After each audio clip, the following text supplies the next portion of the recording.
Yung nakasulat sa Efeso Kapitulo 6, versikulo 4, ang nakasulat ganito.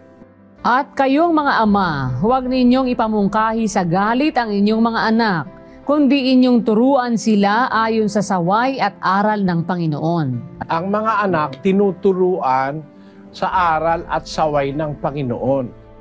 Kung maiintindihan mo sana ibig sabihin yan, kapatid, para maturuan mo yung anak mo ng saway at aral ng Panginoon, dapat ikaw unang matuto. Hindi ba ganon, ano?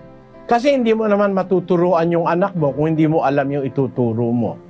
Yan ang nagbibigay ng pananagutan sa magulang na ikaw muna ang mag-aral ng saway at aral ng Panginoon, kasi doon mo papalakihin ang anak mo sa saway at aral ng Panginoon. 22:6 ng Kawikaan. Turuan mo ang bata sa daan na dapat niyang lakaran, at pagka tumanda man siya ay hindi niya hihiwalayan. Kaya mula sa pagkabata, tinuturo na yan. Turuan mo ika ang bata sa daan na dapat niyang lakaran, at pagka tumanda man siya ay hindi niya hihiwalayan. Ibig sabihin, sa pagkabata pa lang ng bata, ituturo mo na yung aral ng Diyos, kung ano-ano yung aral na yon. Yon ang tamang pagpapalaki sa anak, kapatid. Wala nang iba. Hindi ang pagpapalaki sa anak, pag-aaralin mo sa eskwela, mangungutang ka, magwawalang hiya ka, mapaaral mo lang sa eskwela, mapadala mo lang sa college, hindi mo naman tinuruan ang aral ng Diyos. Yung anak mo, pag nakatapos na, baka kung ano-ano pa ang gawin pagka nakatapos na Natuto nga sa eskwela, hindi naman natuto ng aral ng Diyos. Bakit? Yung magulang, ang mga anak nila ginawang dalubhasa sa karunungan pantao.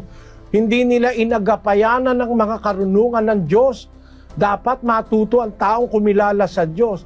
Pinaniwalaan ngayon ng anak niya, "Oy nanay, tayo pala galing sa unggoy." Ba't mo sasabihin galing ka sa unggoy? Mukha ba akong unggoy? Kung ako nanay mo. Kung totoo ang tao galing sa unggoy, bakit may tao mukhang kabayo? Kalokohan yan. Hindi totoo ang tao galing sa unggoy. Yan ang natutunan sa eskwela. Ang tao raw galing sa evolusyon. Mali. Dapat ituro mo sa anak mo mula sa pagkabata na ikaw kaya naging tao, ako kaya naging tao, nilikha tayo ng Diyos. Nakasulat yan sa Biblia. At hindi totoo na ang tao galing sa evolusyon. Ang tao galing sa unggoy o ang tao galing sa Big Bang. Na kaya nagkaroon ng mundo at ng lahat ng bagay may Big Bang. Pagka ang ituturo mo lang sa anak mo, yung mga tututunan sa eskwela, maliligaw pa. Hindi masamang magpaaral ng anak. Pero paaralin mo ang anak, kalinsabay nun, ituro mo sa kanya yung mga aral ng Panginoon para wag siyang maligaw. Yun ang tamang pagpapalaki sa anak, kapatid.